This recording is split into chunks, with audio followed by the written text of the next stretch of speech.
gitu loh. Nah ini yang kemudian jadi tanda besar gitu loh. Makanya saya nggak mau menyebut kejutan. Karena kalau kejutan itu kalau draw 1-1. Kalau Balinya kalahnya tipis 1-2 boleh lah. Saya menyebutkan kejutan. Ini hal yang memalukan. Hal yang memalukan dalam sepak bola. Jadi logika kita nggak masuk untuk mencerna skor 25 itu kita nggak masuk. Nggak dapat nalar sepak bola kita untuk mencerna 25. Ada apa ini? Sebegitu anjlokkah permainan Bali United?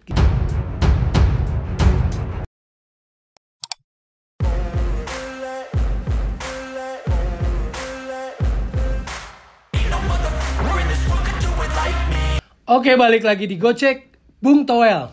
Kali ini kita akan bahas tentang sepak bola nasional lagi.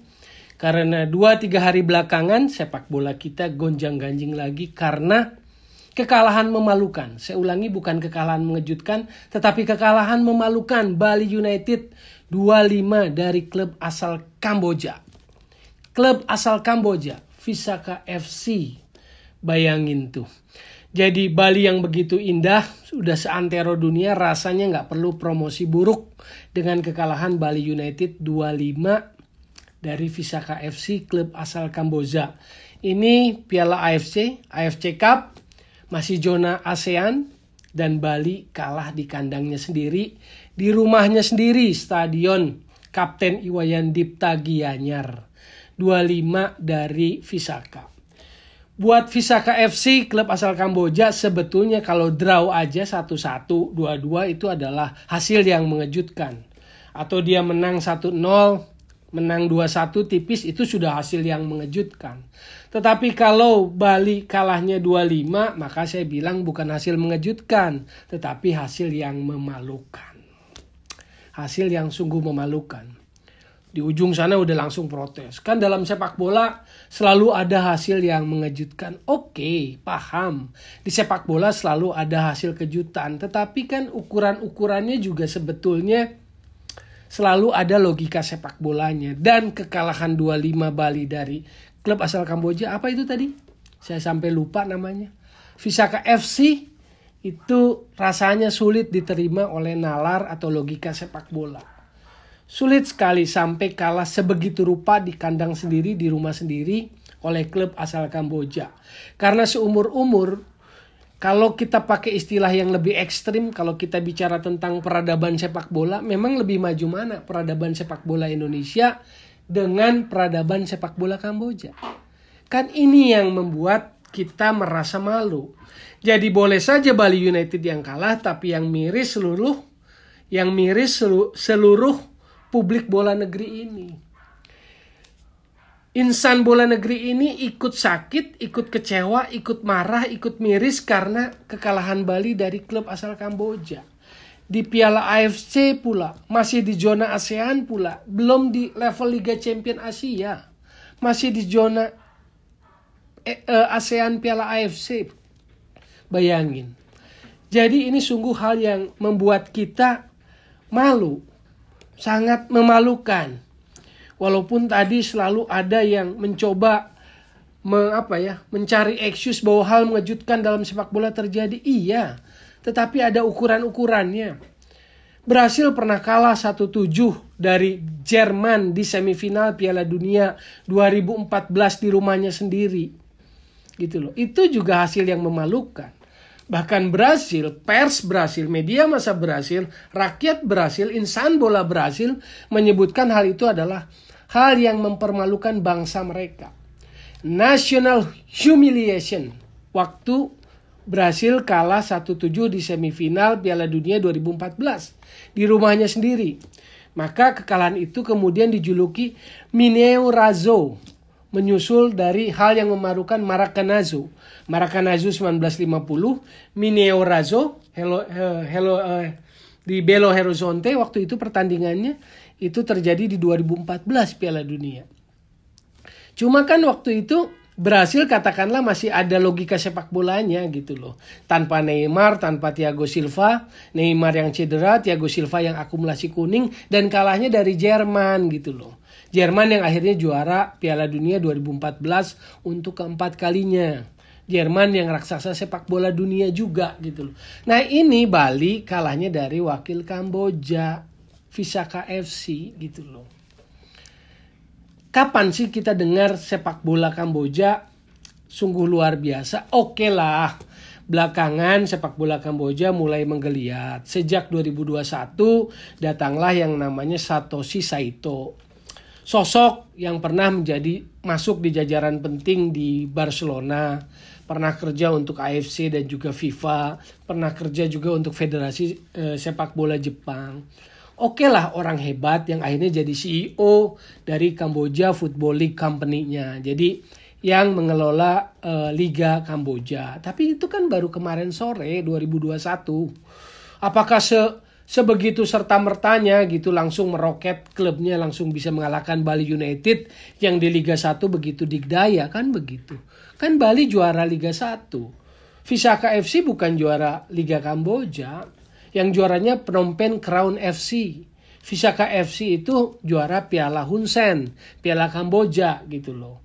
Nah ini yang kemudian jadi tanda besar gitu loh. Makanya saya nggak mau menyebut kejutan.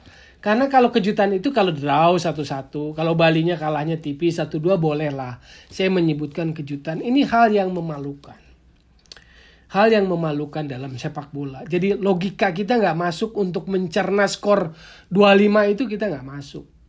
Nggak dapat nalar sepak bola kita untuk mencerna 2-5. Ada apa ini? Sebegitu anjlokah permainan Bali United gitu kan? Piala AFC, zona ASEAN pula. Belum Liga Champion Asia, saya ulangi. Ini yang membuat miris gitu loh. Dan lagi-lagi, kita kan kalau kita bicara, kalau mau menelisik sedikit lebih cermat, Visaka FC itu kan kalau saya baru dengar itu bulan Februari tahun inilah. Jadi bulan Februari tahun ini, klub Indonesia yang baru promosi ke Liga 1, Dewa United kan di bulan Februari kemarin itu menjalin kerjasama dengan Visaka FC.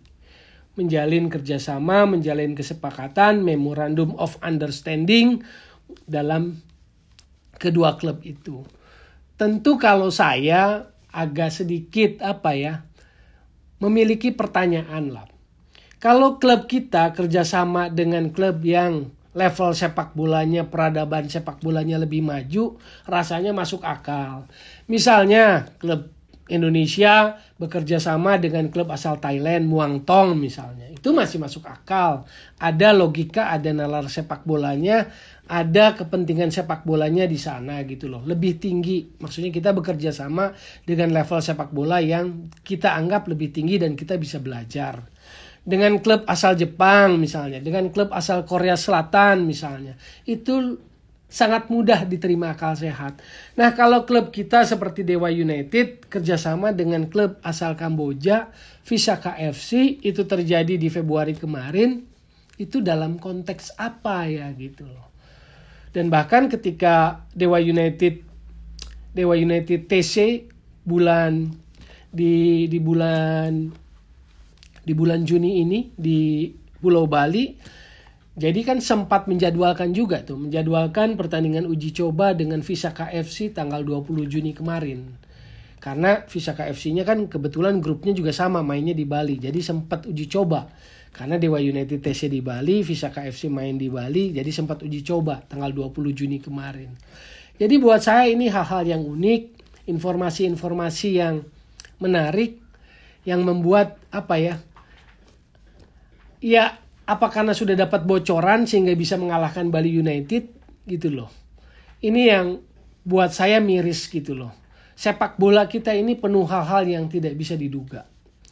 Kalau draw 1-1 saya ulangi, bolehlah kita bilang itu skor mengejutkan walaupun kita tetap malu sebagai sepak bola Indonesia. Ini kalah 2-5 gitu. Kalah 2-5 dari klub asal Kamboja, Visaka FC. Saya nggak habis pikir, serius saya nggak habis pikir. Kita ingin maju tapi hasil yang terjadi sungguh di luar dugaan gitu loh. Ini yang membuat kita sulit mencerna sepak bola kita secara normal gitu loh. Banyak hal-hal yang tidak terduga, banyak hal-hal yang sulit masuk akal. Sehebat-hebatnya Kamboja, sebangkit-bangkitnya Kamboja baru 2021 yang namanya Satoshi Saito itu jadi CEO-nya Liga Kamboja. Tapi itu kan butuh waktu membangun liga itu, tidak serta-merta.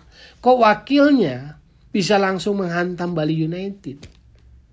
Ini loh yang menimbulkan pertanyaan-pertanyaan tidak terjawab dari skor yang sangat fantastis 2-5 itu. Jadi saya hanya mau menggugah kepekaan kita pada apa yang terjadi di sepak bola kita. Karena kalau bicara Kamboja, betul di tahun terakhir ini ada perubahan, terutama dalam liganya lewat Satoshi Saito itu. Tetapi sebelum-sebelumnya sepak bola Kamboja kental dengan match fixing.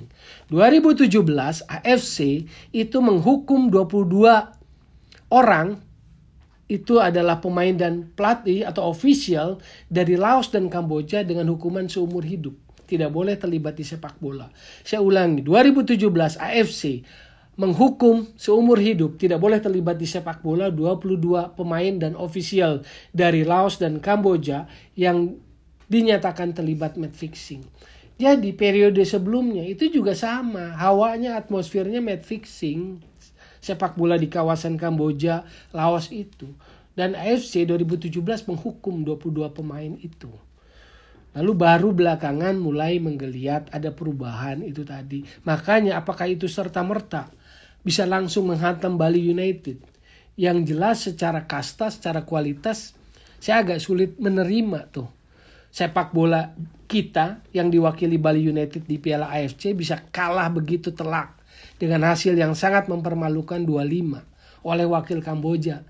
Apa tadi namanya? Saya sampai lupa menyebutnya. Apa? Visaka FC ya. Itulah teman-teman Gocek Bung Toel, kegundahan saya dengan apa yang terjadi belakangan ini. Semoga kita tetap punya kewarasan sepak bola, jadi solusi bukan polusi sepak bola, dan tetap di Gocek Bung Toel.